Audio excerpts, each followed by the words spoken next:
لله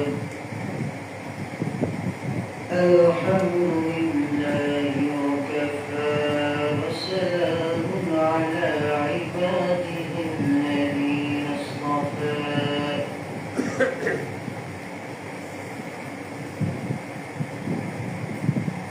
أما بعد فأعوذ بالله من الشيطان الرجيم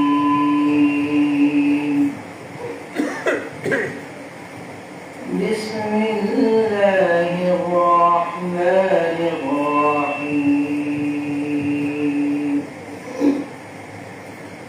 فوجدا عبدا من عبادنا آتيناه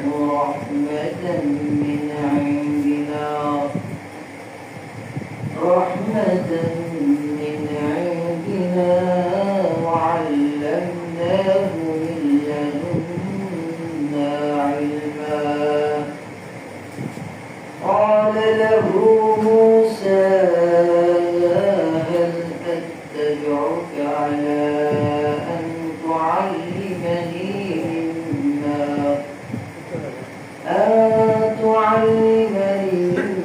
مما علمت رشدا قال إنك لن تستطيع معي صبرا وكيف تصبر على ما لم تحط به خبرا قال ستجدني إن شاء الله صابرا ولا أعصي لك أمرا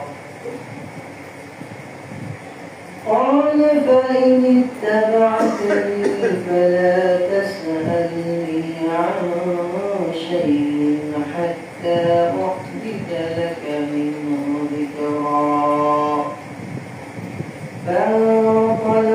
فانطلقا حتى إذا ركبا في السفينة خرقها قال أغرقتها لتغرق أهلها لقد جئت شيئا إمرا قال ألم أقل إنك لن تستطيع معي صبرا قال لا تؤاخذني بما نسيت ولا ترهقني من أمري عسرا فانطلقا حتى إذا لقيا غلاما فقتله قال أقتلت نفسا زكية بغير نفس لقد جئت شيئا نكرا صدق الله المولانا العظيم وصدق رسوله النبي الكريم ونحن على ذلك من الشاهدين والشاكرين والحمد لله رب العالمين الله جل شانه আমাদের কোরআন কারীমের তেলাওয়াতকে কবুল করুন এই উসিলায় আল্লাহ জল শানুহু আমাদের ইলমে আমলে ইখলাসে বরকত দান করুন সকলে বলেন আমিন আমিন দুরূদ পড়ি اللهم صل على محمد وعلى آل محمد كما صليت على إبراهيم وعلى آل إبراهيم إنك حميد مجيد اللهم بارك على محمد وعلى آل محمد كما باركت على إبراهيم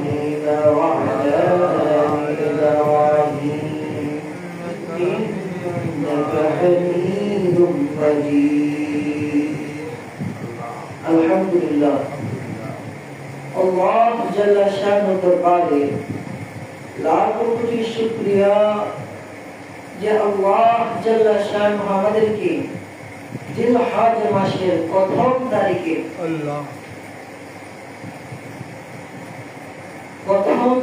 আজকে জিলহজ মাসের প্রথম তারিখে আল্লাহ তাআলা আমাদেরকে কোরআন কারীমের তাফসীরের মাহফিলে বসার তৌফিক দিয়েছেন। এজন্য অন্তরস্থল থেকে আল্লাহকে খুশি করার জন্য জোরে জোরে শুকর আদায় করি আলহামদুলিল্লাহ। আজকে থেকে জিলহজ মাস শুরু হয়ে গিয়েছে। জুমার মধ্যে আলোচনা হয়েছিল এই মাস অনেক গুরুত্বপূর্ণ একটা মাস। এই মাসের আমলগুলো আল্লাহ পাকের কাছে অনেক প্রিয়। রমজানের পরে আল্লাহ পাকের কাছে সর্বপ্রিয় মাস হলো জিলহজ মাস। এই জিলহজ মাসে কিছু আমল এগুলো জুমার সময় বয়ানে আলোচনা করা হয়েছিল। এখন মা বোনরা যারা শুনতেছেন আবার এগুলো কিছু বলা হচ্ছে।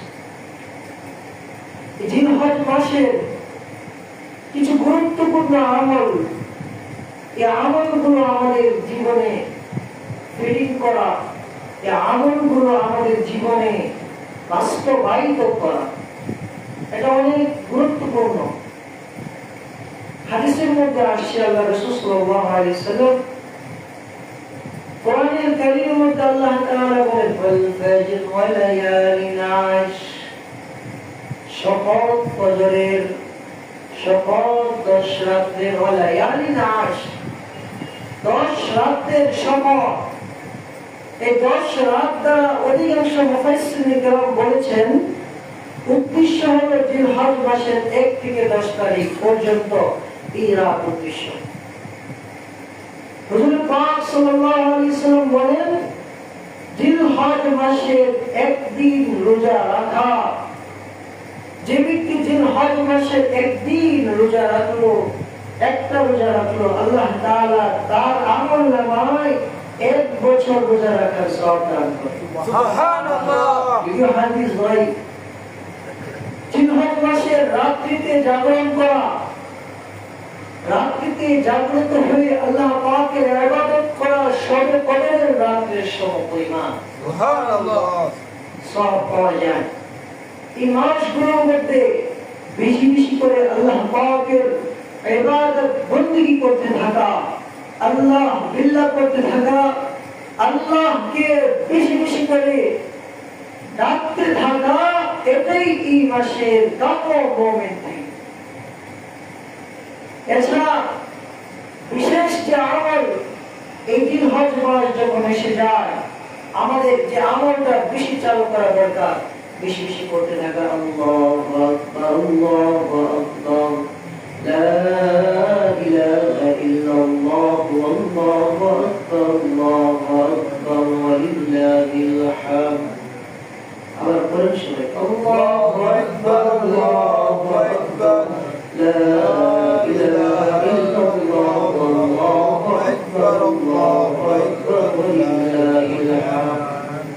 জিলহজ মাস যখন শুরু হয়ে যায় এই তাকবীর বেশি বেশি করে পড়তে থাকা, মৃদু আওয়াজে কণ্ঠ দিয়ে সুন্দরভাবে আস্তে আস্তে পড়তে থাকা, ঘরের মধ্যে আমলগুলো চালু করা, রাস্তা দিয়ে হাঁটতেছেন, হাঁটার সময় আমলগুলো পড়তে থাকা আল্লাহু আকবার আল্লাহু আকবার লা ইলাহা ইল্লাল্লাহ আল্লাহু আকবার আল্লাহু আকবার ওয়া লিল্লাহিল হামদ। এই তাসবিহ, এই তাহলিল, তাহমিদ, আল্লাহ পাকের এই প্রশংসা জিলহজ মাসে শুরু হওয়া থেকে নিয়ে বেশি বেশি করে পাঠ করতে থাকা। সাহাবায়ে কেরাম রাদিয়াল্লাহু তাআলা আজমাইন যখন জিলহজ মাস আসতো বেশি বেশি করে বাজারে যেতেন। আমরা তো বাজারে যাই ব্যবসা বাণিজ্য করার জন্য, চা খাওয়ার জন্য, ভাইয়ের সাথে কথা বলার জন্য, আর সাহাবায়ে কেরাম বাজারে যেতেন আল্লাহর প্রশংসা করার জন্য। সুবহানাল্লাহ। কেন? বাজারের মধ্যে বেশি বেশি মানুষ থাকে, ওইখানে সবাই যদি আল্লাহর স্মরণে ভক্ত হয়ে যায় তাহলে আমার আমল নামায় নেকি হবে, এজন্য সাহাবায়ে কেরাম জিলহজ মাস আসলে সকলেই বাজারে যেতেন, বাজারে গিয়ে করতে থাকতেন আল্লাহু আকবার আল্লাহু আকবার, বলেন না আল্লাহু আকবার আল্লাহু আকবার, লা ইলাহা ইল্লাল্লাহ আল্লাহু আকবার আল্লাহু আকবার লিল্লাহিল হামদ। বাজারে গিয়ে এই আমল করতেন যে একজন যখন করবে স্মরণ হয়ে যাবে, সকলেই করবে। এজন্য আমাদের ঘরের মধ্যে এই আমল আজকে থেকে চালু হয়ে যাবে ইনশাআল্লাহ। মা ও বোনেরা আস্তে আস্তে করবে আল্লাহু আকবার আল্লাহু আকবার, লা ইলাহা ইল্লাল্লাহ আল্লাহু আকবার আল্লাহু আকবার লিল্লাহিল হামদ।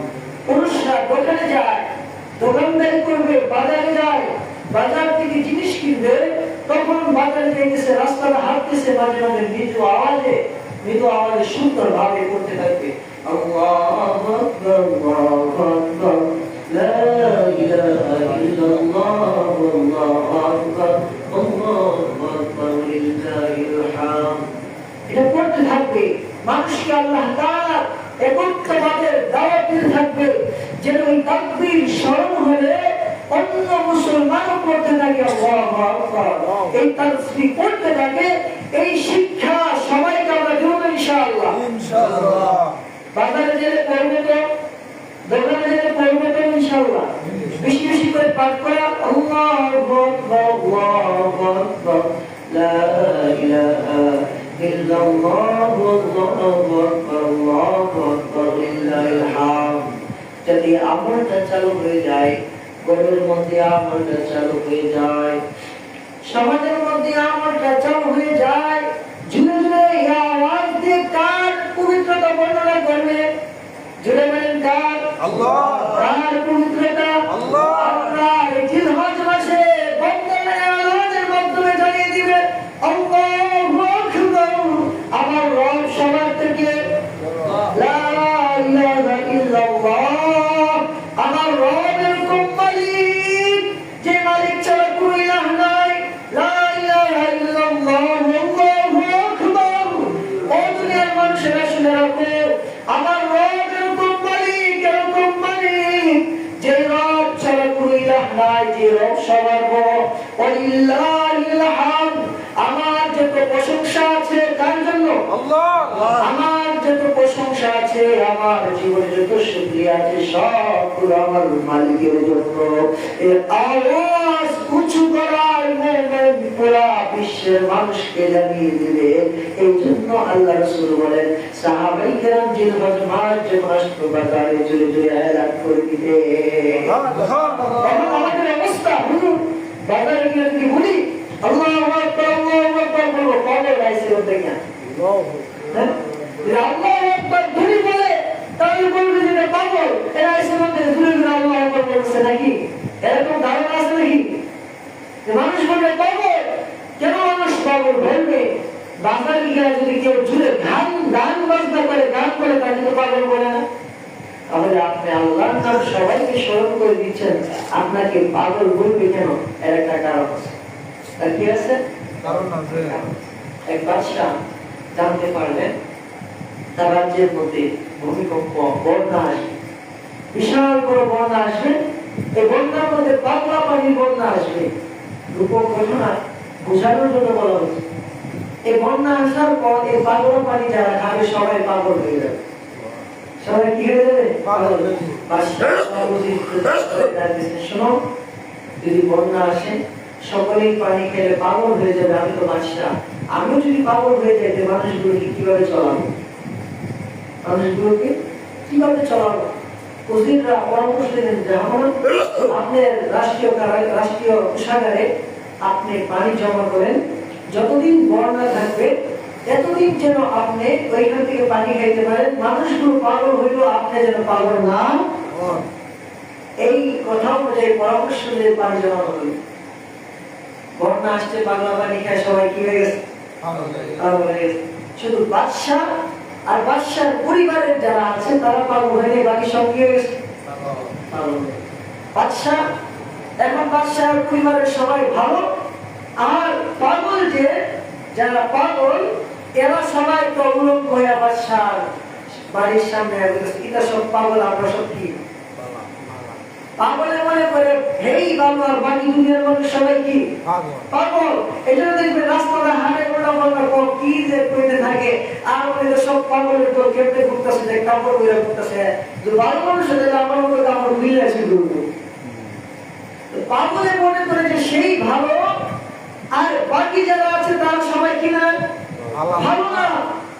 ততভাবে যারা আল্লাহ বললে ওয়ালা, আল্লাহ পাকের জিকির করলে ওয়ালা, তাদের দিলে আল্লাহ পাকের জিকির দ্বারা যাদের দিল শান্ত হয়ে যায়, যাদের দিল ঠান্ডা হয়ে যায়, আল্লাহ কোরআনে বলেন আলা বিযিকরিল্লাহি তাতমাইন্নুল কুলুব।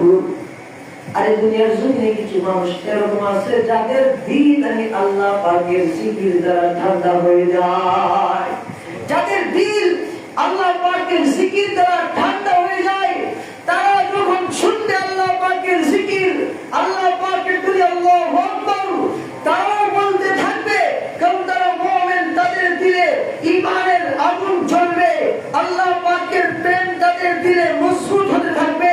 আর বেঈমান নাস্তিকের দল যারা, যারা কাফেরদের দল, যারা নাস্তিকের দল, তাদের হৃদয়ে ঈমান ধ্বংসের আগুন জ্বলবে।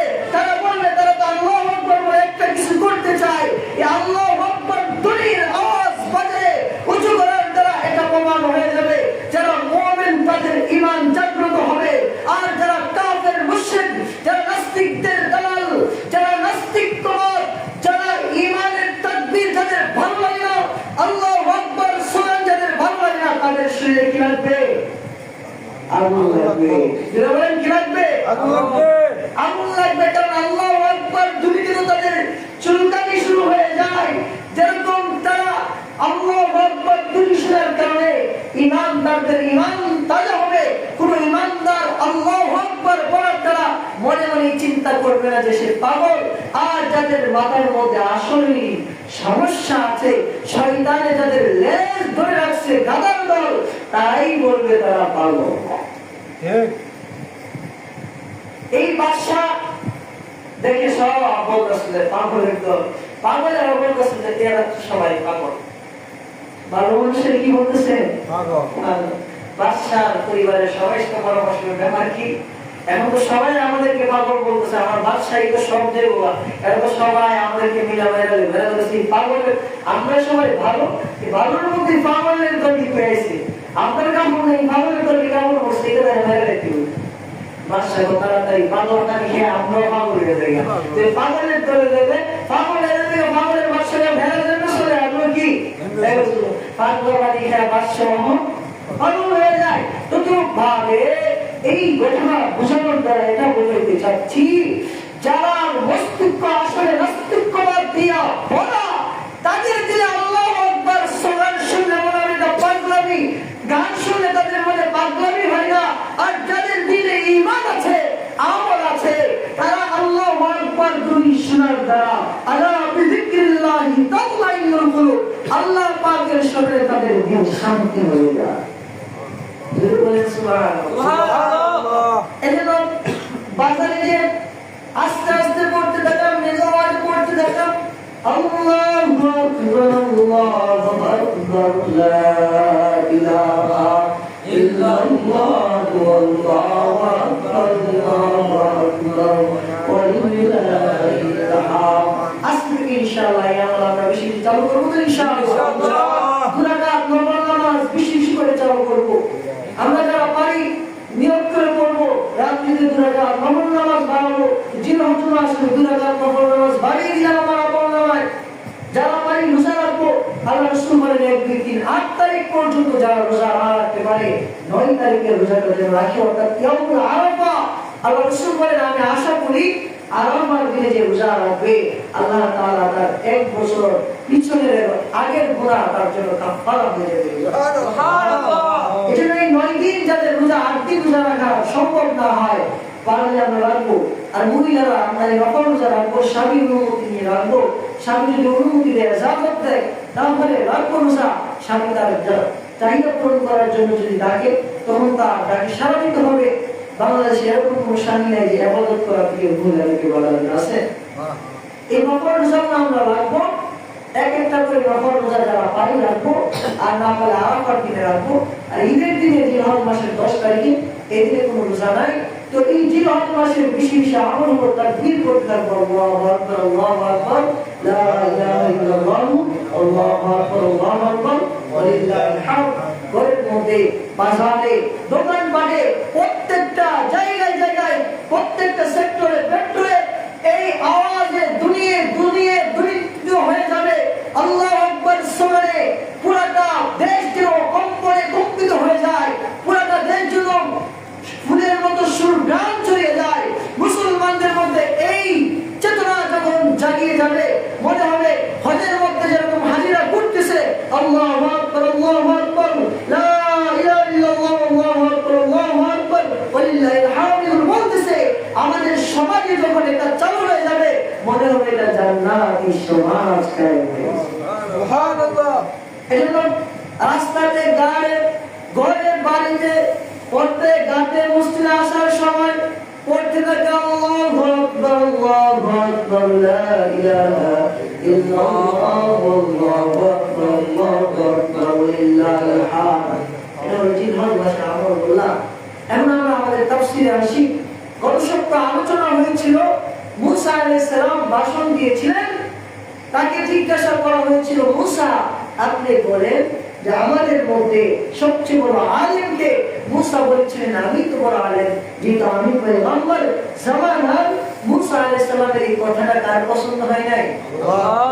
আল্লাহ আশা করছিলেন মুসা বলবে, আল্লাহ ভালো জানেন এটা, কিন্তু মুসা বলেছেন যে আমি বড় আলেম। আল্লাহ বলেছেন মুসা তুমি বড় আলেম না, তোমার থেকে বড় আলেম আরেকজন আছে। মুসা বললেন আল্লাহ আমার থেকে বড় আলেম যদি থেকে থাকে আমি তার থেকে এলম শিখতে চাই। আল্লাহু আকবার।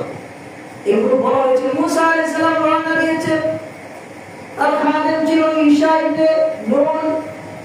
মুসা আলাইহিস সালাম মাছের ঘটনা বলা হয়েছিল, এক জায়গায় গিয়ে পাথরের মধ্যে হেলান দিয়ে যখন ঘুমিয়ে যায়, ওই জায়গায় মাছটা জীবিত হয়ে নদীর দিক দিয়ে রাস্তা দিয়ে চলে যায়। এর তাফসীর করা হয়েছিল মুসা আলাইহিস সালাম এক মঞ্জিল চলে যায়, একদিনের রাস্তা চলে যায়। চলে যাওয়ার পর আল্লাহর পয়গম্বরের খিদা লেগে যায়। পয়গম্বর ডাক জোরে খাদেম মুসা ইবনে নূন খাবার আনো। মুসা আলাইহিস সালামের খাদেম যখন খাবার আনতে বলছে, হুজুর আমার তো মনে ছিল না, এই মাছ তো এক জায়গায় আইসা এই নদীর কাছে যে জায়গায় পাথরের মধ্যে আপনি মাথা লাগিয়ে শুয়েছিলেন, ওই জায়গায় আইসা তো মাছটা জীবিত হয়ে নদীর মধ্যে চলে আসছে। قال أرأيت إذا أوينا إلى الصخر فإني نسيت الحوت। আপনি ওই সময়ের কথা লক্ষ্য করেন, যখন আপনি পাথরের মধ্যে পাথরের মধ্যে মাথা রেখে ঘুমিয়েছিলেন, ওই সময় মাছটা নদীর মধ্যে চলে যায়। فإني نسيت الحوت, আমি মাছের কথা ভুলে যাই। وما أنسانيه إلا الشيطان أن أذكره, আমি এটা ভুলি নাই, শয়তান আমাকে ভুলিয়েছে। এটা তাফসীর করা হয়েছিল। সে শয়তানকে তার ভুলার মাত্র মুজবাত দিছে। এই ভয়াবহ মুসা আলাইহিস সালাম এগুলো বলা হয়েছিল গত সপ্তাহ।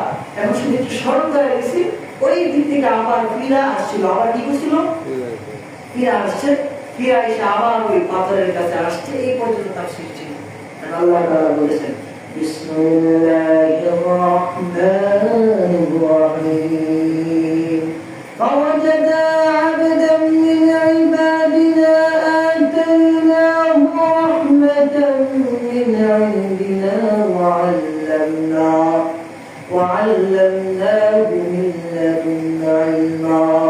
الله أكبر. الله أكبر. أجمعنا الله أكبر. الله أكبر. فوجد موسى عليه السلام والخادم يوشع بن نون দুইজন আসলো। فوجد عبدا تربيت عمر غلام के الله أكبر.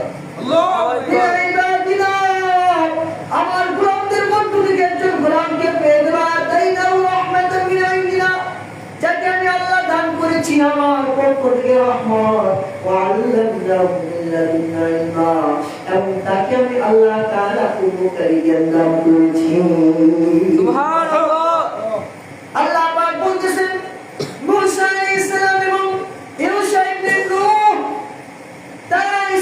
পাথরের কাছে আইসা আমার বন্দা আব্দের সাথে দেখা হয়ে গেল। আব্দের উদ্দেশ্য ছিল খিজির আলাইহিস সালাম। আল্লাহ তাআলা করে খিজিরের নাম বলে নাই বাবা যেটা খিজির, এটা আল্লাহ বলতে পারতেন, কিন্তু আল্লাহ এটা কি বলছে? আওয়াজাদা আব্দ। তারা আইসা আমার গোলামকে পাইছে। আমার কি পাইছে? গোলামকে পাইছে। এর তাফসীর করা হয়েছিল, এর কারণ হইল আল্লাহর নাম প্রকাশ করে নাই। এর কারণ হইল, এর কারণ একটা বলা হয়েছিল যে যার ভিতরে যত আয়েশ আছে, যে তার মাসুকের কাছে তত প্রিয় হতে চায়। কেউ যদি বলে এটা বউ, বোঝানোর জন্য বলতেছি, আপনি বিয়া করলে হ্যাঁ বলবো এটা তো মুখের বউ, বাংলা বলে নেই কোন দিকে আসো, আপনার স্ত্রী রাখবেন, স্ত্রী দিকে আসো, তাহলে তার মনটা খুশি হইব। কি না বেশি একটা খুশি হইব না। আর শুধু আমার বউ এদিকে আসে, মনটা একটু কি হোক।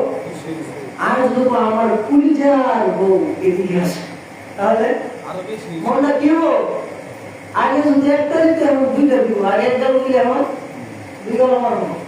আর আন্দোলন করবো, আরে আমার স্বামী এত ভালো কিভাবে হইল, মুসলিম তাফসীর হুজুরকে শিখেছে বউয়ের পরিচয় আমার পরিচয়। স্ত্রীকে আদর করে ডাকা, স্ত্রীর সুন্দর নাম দেওয়া, আরো সুন্দর সুন্দর নাম দিয়ে স্ত্রীদেরকে ডাকতে, সুন্দর নাম দেয়া।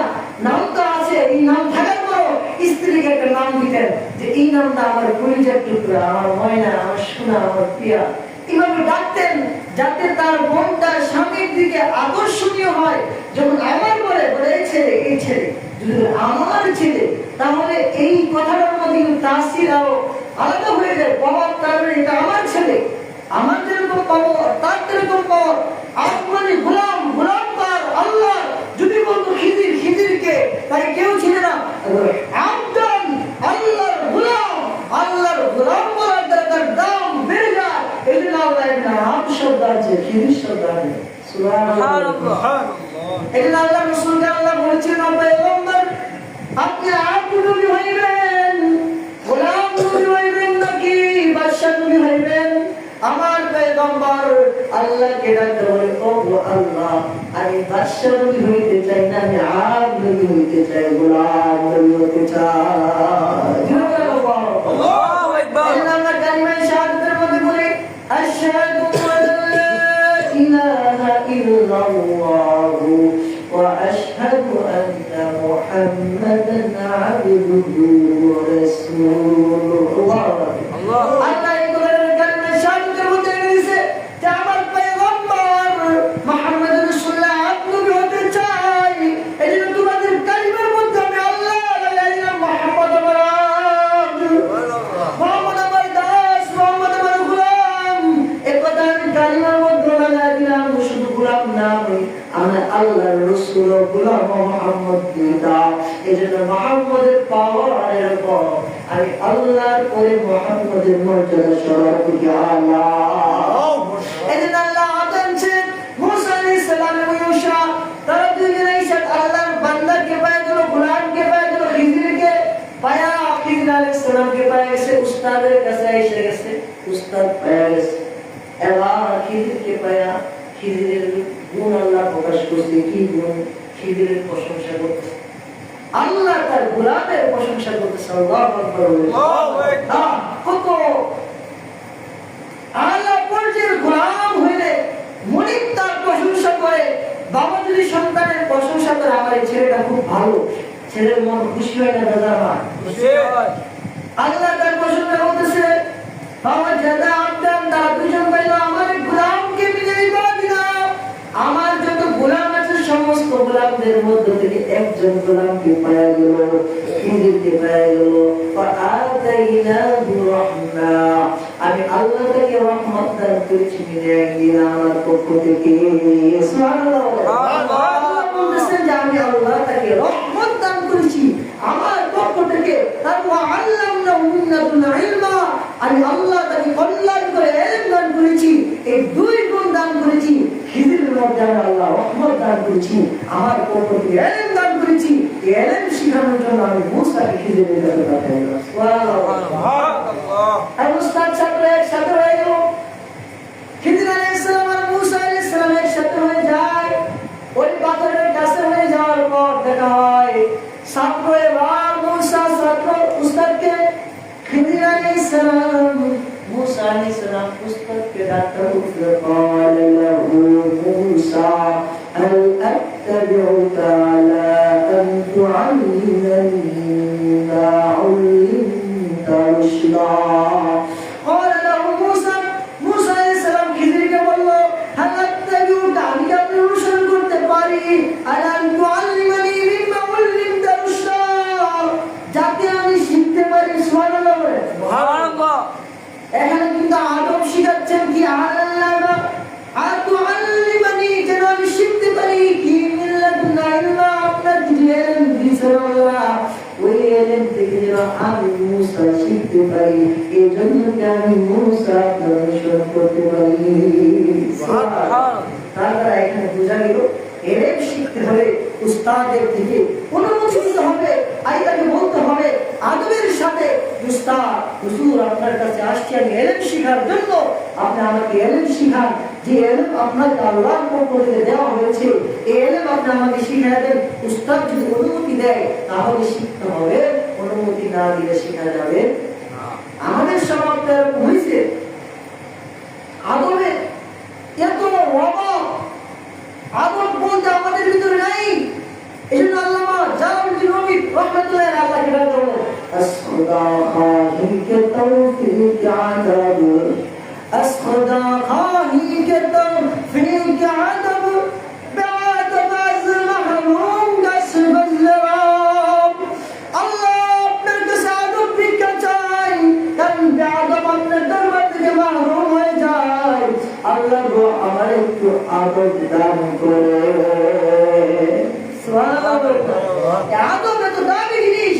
জালালউদ্দিন রুমি বলতেছে যে জালালউদ্দিন রুমি কত বড় আলিম ছিলেন, এই ওনার মতো ব্যক্তি আল্লাহকে ডাকতে বলছে আল্লাহ আপনার কাছে একটু আদব ভিক্ষা চাই, বেআদব তো আপনার দরবার থেকে মাহরুম হয়ে যায়, আল্লাহ আমাকে আদব দান করেন। আমাদের অবস্থা এরকম দেখা যায় হুজুরের কাছে একটা মাসালা শিক্ষা, হুজুর বসে রয়েছে মসজিদে মাসালা শিখতে আসছে, হুজুরের বসে রয়েছে মিম্বরে, হুজুরের একটা হুজুরের দিকে আয় শিখর হুজুরের দিকে আয়। তারপরে এক বলেছে হুজুর থেকে বড় হুজুর এর কাছে গিয়ে মাসালা শিখতে হবে, মাসালা হুজুরের জায়গায় তুই থেকে বুঝতে হবে। তুমি মাসালা শিখতে আসছো আদবের সাথে সাথে সাথে এটি আমরা শিক্ষা দিচ্ছি। দেখি আমার কথা একজন বলে আমার কথা কোরআনের কথা। কোরআনে কি বলছে মুসা قال له موسى هل أتبعك على أن تعلمني মুসা খিজিরকে ডাকতে বলল খিজির আলাইহিস সালাম আমি কি আপনার অনুসরণ করতে পারি, আমি কি আপনার অনুসরণ করতে পারি ইনশা আন তুআল্লিমানি যেন আমি আপনার থেকে শিখতে পারি যে ইলম আপনাকে দেওয়া হয়েছে। আপনি যদি আমার অনুমতি দেন আমি আপনার সঙ্গে বসবো, আমাদের আদব ইলম শিক্ষা করবো, মাসালা জিগাবো, আদব হলো হুজুরের সামনে আইসা নামাজের শুরুতে বসা বলা কোরআন শিক্ষা দিচ্ছি যে হুজুর আপনার কি সময় আছে আমি আপনার থেকে ইলম শিখতে পারবো। এটা কার কথা? বলেন কার কথা?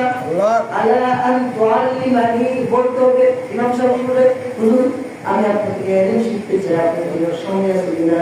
হুজুর হ্যাঁ মাশাআল্লাহ বলেন সময় আছে, তখন বলতে হবে আয় হুজুরের দিকে এর কথা আছে। বাইরে থেকে হুজুরের হুজুরের দিকে হুজুরের নামে তাসবিহ করতেছে, দুরূদ করতেছে সাল্লাল্লাহু আলাইহি ওয়াসাল্লাম, দোয়া করতেছে, আমাদের সালাম দিয়েছে হুজুর এদিকে নেতা সবাইছি আইসা এই ইলম শিখা যাবে। আল্লাহ আগে পুরো বলা হয়েছিল সপ্তাহ ইলম শিখতে হলে নিজেকে বিসর্জন দিতে হবে, নিজেকে ছোট বানাইতে হবে, বড় হয়ে ইলম শিখা যাবে, বড় হয়ে ইলম শিখা যাবে, জোরে বলেন শিখা যাবে। ইলম শিখতে যা নিজেকে ছোট বানাই দিতে হবে, নিজেকে ছোট ভাবে উপস্থাপনা করতে হবে। আল্লাহর পয়গম্বর মুসা আলাইহিস সালাম ইলম শিখতে গিয়ে খিজির আলাইহিস সালামের কাছে কত অনুমতি চাই আল্লাহর পয়গম্বর মুসা অনুমতি চাই ওগো খিজির আপনি আমাকে কি অনুমতি দিবেন আপনার সাথে থাকার জন্য? এর জন্য এরদা এই মাসালা হল হয় আলেমদের সাথে থাকার জন্য অনুমতি চাইতে হবে।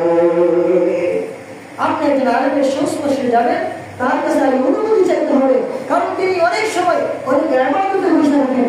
আপনার মতো তার সময় নষ্ট করার সময় না, ঘরে বসে আছে মুতালা করতেছে, বিভিন্ন কিতাবাদি করতেছে, মুতালা করতেছে না, তো নামাজে দাঁড়ায় যায়, সময় হয়েছে নামাজে দাঁড়ায় যায়, নফল নামাজে দাঁড়ায় যায়, ভালো লাগতেছে না, নামাজ পড়তেছে, জিকির আজকার করতেছে, আপনি সময় পয়সা ঘুরতেছেন, হঠাৎ কি আপনি যখন মঞ্চে তখন ডাকবেন, এটা তো তার ইবাদতের বিঘ্নতা ঘটবে। এই জন্য আগে জানতে হবে কোন সময় অবসর আছে, ওই সময় যে আমার হালের সালাম দিতে হবে। এটা আল্লাহ শিক্ষা দেন খিজিরকে মুসা বলেন, قال له موسى هل أتبعك على أن تعلمني مما علمت رشدا। মুসা আলাইহিস সালাম খিজির আলাইহিস সালামকে ডাকতে বলেন, আমি আপনার থেকে আমি আপনার অনুসরণ করতে পারি কোন বিষয়ে শিক্ষা করার জন্য যে ইলম আপনাকে দান করা হয়েছে। এখন উস্তাদ কি বলতেছে, উস্তাদের কাছে এসে বলছে, হুজুর আমি আপনার থেকে ইলম শিখতে চাই, আমি আপনার থেকে ইলম শিখতে। হুজুর বলতেছে, قال إنك لن تستطيع معي صبرا। الله أكبر। খিজির আলাইহিস সালাম ডাকতে বলছে, আমার থেকে যদি তুমি ইলম শিখবা, তুমি তো আমার সাথে ধৈর্য ধরতে পারবে না। আল্লাহু আকবার। আমার থেকে ইলম শিখতে হবে, সারা রাত তোমার নামাজে দাঁড়িয়ে থাকতে হবে, আমার সাথে ইলম শিখতে হবে, খাবার কম খাইতে হবে, আমার সাথে ইলম শিখতে হবে, মাদ্রাসায় যে ভর্তি হইবা মুসলিম চাই, পাতলা পানি চাই, আলম দেখতে। তুমি যে ইলম শিখতে আসছো মুসা, তুমি যে ইলম শিখতে আসছো ইলম, তাহলে তোমার জন্য ইলম যে শিখতে আসছো পড়াশোনা টাইম দাঁড়ায় থাকতে হবে, পড়াশোনা বেতের বাড়ি দেখতে হবে, হুজুর খবর দিবেন, সবার সামনে জবাব দিবেন, এতে তোমার রাগ করা যাবে না। তুমি আমার সাথে ধৈর্য ধরতে পারবে না, কারণ আমার প্রবীয় কর্ম হাজারো মানুষের সামনে আমি তোমার বলবো ভুল হলে কারণ দাঁড়ায় থাকবো। এরা কি শিখবা, নিজেকে মিটিয়ে দিতে হবে। হাজার হাজার মানুষ বসে আছে, এর মধ্যে কোনো কাজে দাঁড়ায় থাকে, ওটা আল্লাহ করে দেবে। এটা বলতে হবে তোমার, তাহলে তুমি শিখতে পারবে, আমার সাথে ধৈর্য ধরতে পারবে না। আমাদের হাবিব জুজুর রহমাতুল্লাহ আলাইহি, শামসুল ফরিদপুর রহমাতুল্লাহ আলাইহি অনেক বড় আল্লাহর বুজুর্গ ছিলেন। ওনার নাম শুনছেন না আপনারা? শামসুল ফরিদপুর রহমাতুল্লাহ আলাইহি, ওনারা আশরাফ আলী খান রহমাতুল্লাহ আলাইহির খলিফা। তার খলিফা আশরাফ আলী খান রহমাতুল্লাহ আলাইহি। ওনারা যখন বাংলাদেশে আসবেন, বাংলাদেশে আসার আগে দেখেন উস্তাদ কিরকম পরীক্ষা করতেছে, অহংকার আছে কিনা।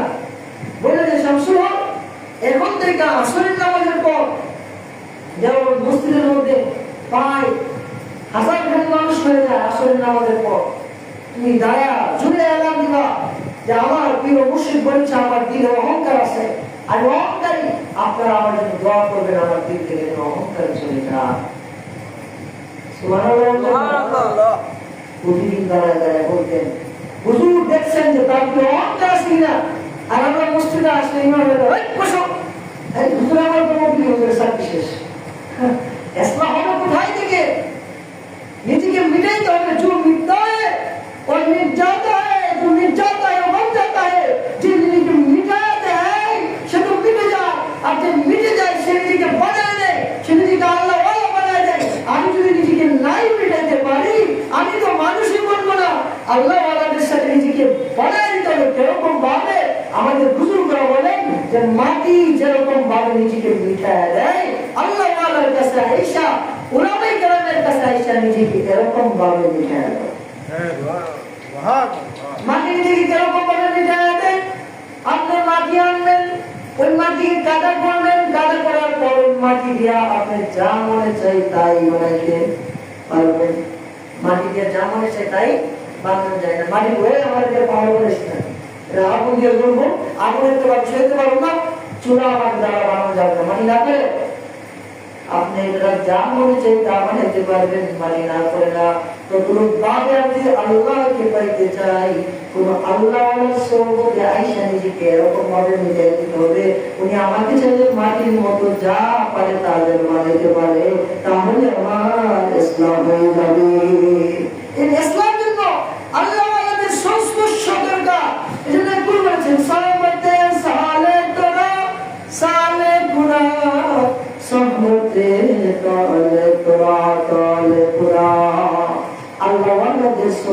মুর্শিদরা আল্লাহর ওলি হয়ে যায়, বক্তাদের সওবত দ্বারা বদ হয়ে যায়। এটা না আল্লাহ ওয়ালাদের সংস্পর্শে আসার দরকার আছে না নাই? আশাবাদী ধর্মের মতো একটা মারাত্মক আছে ছিলেন, মুরিদ হইতে আসলে মুরিদ করতেন না, ধমক দিতেন, তাই সবাই বলছিল তোমার মতো মুরিদ দরকার নেই। মুরিদ হওয়ার আগে যেদিন মুরিদ বানাইতেন এদিনই তার ইসলামের কিন্তু সে ওলি হয়ে যেত। আল্লাহ সুবহানাল্লাহ। সে যদি দূরে সরে দাঁড়িয়ে মতো সে রোগী তার কম করে অহংকার চাপা, আর যে অহংকারকে দমকা বারবার দরবার থেকে বের করে দেয়, বারে বারে আসে, তার মানে তার মধ্যে ইসলাম করার, সংশোধন করার তার ভিতরে তামান্না আছে, আগ্রহ আছে। আমাদের ভিতরে ইসলাহ আত্মশুদ্ধি আগ্রহী নাই। আগে ওলামায়ে কেরাম একটা কিছু বললে নিজেকে শুদ্ধ করতে হবে, এর কোনো তাগিদ নাই। নিজেকে অনেক বড় মনে করি, আমি অনেক বড় হয়ে গেছি, আসলে নিজে যে কিছু না, চোখ বন্ধ করলে আমি যে কিছু না এটা বোঝাই যাবে। কিন্তু আমরা নিজেকে ইসলাহ করার জন্য আলেমদের কাছে আসি না। এজন্য মুসা আলাইহিস সালামকে খিজির আলাইহিস সালাম বলেন, ক্বালা ইন্নাকা লান তাসতাতিআ মাইয়া সাবরা। মুসা তুমি আমার সাথে কখনো ধৈর্য ধরতে পারবা না, আমার সাথে ধৈর্য ধরতে পারবে না। মুসলিম ইমাম সাহেবের সাথে আসছো, তার সাথে সম্পর্ক এখন সিনেমা দেখা যাবে না, ধরে সিনেমা দেখতে হবে না। মুসলিম ইমাম সাহেবের সাথে সম্পর্ক কেউ ইশারা করতে পারবে না। মুসলিম ইমাম সাহেবের সাথে সম্পর্ক রাত্রে গভীরে তার সাথে দাঁড়িয়ে যেতে হবে। মুসলিম ইমামের সাথে সম্পর্ক সুখ খাওয়া যাবে না, স্ত্রীকে মারা যাবে না, স্ত্রীর গালি গুলাস করা যাবে না। এই সবগুলি যখন ইমাম সাহেবের কাছে আসবেন, ইমাম সাহেব বইলা দিবে, তুমি যদি আল্লাহর ওলি হইতে চাও এইগুলো মেনে চলতে হবে। ঠিক না? এজন্য ইমামদের সোহবতে আসা না, দূরে থাকা, বেশি বেশি আসা, নিজের ইসলাম করা, নিজেকে মিটাই দেওয়া। আপনি যদি ইমাম সাহেবের কাছে নিজেকে মিটাই দিতে পারেন তাহলে সে আপনি শিখবেন, আর যে অহংকার নিয়ে আসেন আপনি কিছু শিখতে পারবেন না। মুসা আলাইহিস সালাম বলতেছেন, ওয়াকাইফা, খিজির আলাইহিস সালাম বলতেছেন, ওয়াকাইফা তাসবিরু আলা মা লাম তুহিত বিহি খুবরা। কিভাবে আপনি ধৈর্য ধরবেন যে বিষয়ে আপনাকে জ্ঞান দেওয়া হয় না। আগে উস্তাদ জানে, ছাত্ররা দেখলে উস্তাদ বুঝতে পারে যে কিরকম পর্যায়ে ছাত্র, 1 নম্বর পর্যায়ের ছাত্র না 2 নম্বর পর্যায়ের ছাত্র, বাটপার ছাত্র না ভালো ছাত্র, দেখলেই বুঝতে পারে যে সে চালো না উস্তাদের উপরে কথা বলবে কিনা। উস্তাদ চেহারা দেখলেই বুঝতে পারে। মুসা আলাইহিস সালামকে খিজির আলাইহিস সালাম বলতেছে, মুসা তুমি যে আমার সাথে থাকবা কিন্তু ধৈর্য ধরতে পারবা না। কিভাবে ধৈর্য ধরবা? এই বিষয়ে তোমার এলেমই নাই, ধৈর্যই নেই, ধৈর্য ধরবা কিভাবে? এখন দেখেন ছাত্র কিরকম। ইমাম সাহেবের কাছে আইসেন, শর্ত হইল মসজিদায় বা সুন্নত তরিকায় বা মসজিদায় কথা বলা যেত না, মসজিদায় টিভি মোবাইল জীবন যেত না, মসজিদায় দুনিয়াবি কথা বলা যাবে না, মসজিদে এসে উঁচু গলায় কথা বলা যাবে না, মসজিদে এসে উঁচু গলায় কথা বলা যাবে না, মসজিদে এসে সুবহানাল্লাহ পড়তে থাকবা, আলহামদুলিল্লাহ পড়তে থাকবা, আল্লাহু আকবার পড়তে থাকবা। যদি কথা বলো ইমাম সাহেব কিন্তু রাগি কাগজে তারপরে দিব, কাগজে কি বলা দিব, তারপরে দিব কাগজের দ্বারা মসজিদে হয়ে যাও। মসজিদে আল্লাহর কথা ছাড়া কোন কথা হবে না। যদি শুনে আমি নিজের ইসলাম করতে পারি আমি আল্লাহর রূপে হয়ে যাব। সুবহানাল্লাহ। এজন্য কথা শোনা নাকি না শোনা? শোনা। এই মুসা আলাইহিস সালামকে খিজির আলাইহিস সালাম বলেছেন, ওয়াকাইফা তাসবিরু আলা মা লাম তুহিত বিহি খুবরা। তুমি কিভাবে আপনি ধৈর্য ধরবেন এই বিষয়ে আপনার জ্ঞান নাই। এবার মুসা আলাইহিস সালামের ছাত্র কিভাবে, ছাত্র কেরকম ছাত্র, মুসার মতো ছাত্র আমাদের হইতে হবে, তার মতো ছাত্র হইতে হবে। মুসা আলাইহিস সালাম বলেছেন, ক্বালা সাতাজিদুনি ইনশাআল্লাহ। মুসা আলাইহিস সালাম বলেন, ইনশাআল্লাহ আল্লাহ চাই তো আমাকে ধৈর্যশীলদের সাথে পাইবেন। সুবহানাল্লাহ। উস্তাদ আপনি শাস্ত্রীদের গান ধরে দাঁড়াইতে বলেন দাঁড়াবো, বসতে বলবে বসবো, আপনি যা বলবেন তা শুনবো। আপনি বলছেন 1 ঘন্টা বসে পড়বেন, লা ইলাহা ইল্লাল্লাহ, লা ইলাহা ইল্লাল্লাহ 100 বার পড়বা, ইল্লাল্লাহ ইল্লাল্লাহ 200 বার পড়বা, আল্লাহ আল্লাহ কি সেবা করবা, আল্লাহ আল্লাহ কোথায় সেবা করবা।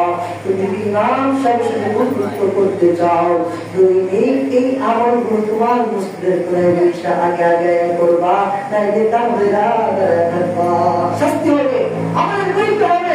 এই মুসলিম নামাজ দেবো নিয়মিত, এই আমলগুলো করছি না, সপ্তাহে একদিন পরীক্ষা হবে, নাহলে ইমাম সাহেব ধমক দিবে, ইমাম সাহেব গালি গালাজ করবে ইসলামের জন্য। যখন আমি এটা মাইনে নেব তখনই আমার ইসলাম হবে, আমি আল্লাহর ওলি হয়ে যাব।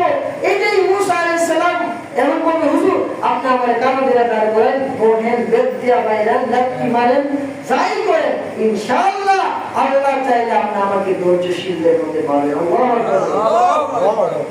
قال ستجدني إن شاء الله صابرا ولا أعصي لك أمرا। شبيتنا وهو پیغمبر موسى علیہ السلام کی ذکرت کرو کہ علیہ السلام اللہ چاہیے اپنے آپ کی ধৈর্যশীল দের মধ্যে পাইবেন। ولا أعصي عاصمني অবাধ্য হওয়া, নাফরমানি করা আমার, আমি এমন ছাত্র আপনার হব, আপনার কোন হুকুম অমান্য করব না। সুবহানাল্লাহ। এমন ছাত্র হব, আপনি যা বলেন তাই শুনব, আপনার কোন হুকুম আমি কি করব না, অমান্য করব না। এমন ডিগ্রি বলে এমন উস্তাদ সত্যিটা কত উস্তাদের কইছে কি তুমি আমার ছাত্র হইতে পারবে না, তুমি আমার সাথে ধৈর্য নাই। ছাত্র কইছে আমি ধৈর্য ধরুন, ছাত্র কইতে এক নম্বর ধৈর্য ধরুন, আর একটু আপনি যা করবেন আমি তাই কি করুন না, আপনি যা করবেন তাই আমি কি করুন না। এক উস্তাদ কইতেছে উস্তাদ যাই তাহলে মানবাতে আগে শোনালো। قال فإن تبعتني فلا تسألني عن شيء حتى أحدث لك منه ذكرا।